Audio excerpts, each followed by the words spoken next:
So one of the things we see a lot when we're teaching is the need to put the finger, the pointer finger, straight down the shaft.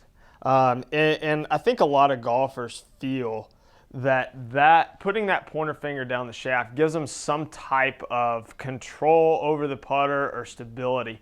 But really one of the things I think that happens when golfers put their finger down the shaft and when they grip the putter, that they don't realize that it creates a lot of tension in the hands, and it can really restrict the flow of motion on the way back and through. So what that means is, like, when I grip it, there shouldn't really be a lot of tension really in the fingers or the hands, because if this creates tension right here, then what a lot of times the putter will do is then it won't swing back on the path that it should. So then I have trouble getting it back. So it affects the flow of motion where we want to have good tempo in the putting stroke.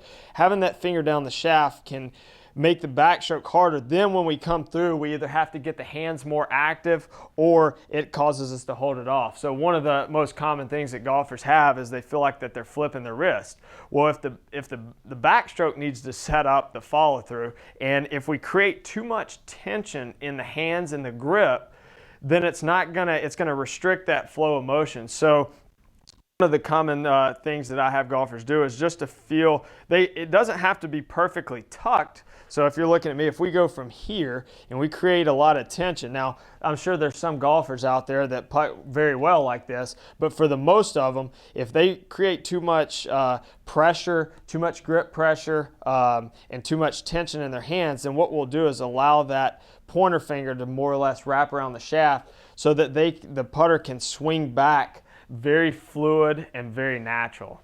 So try that.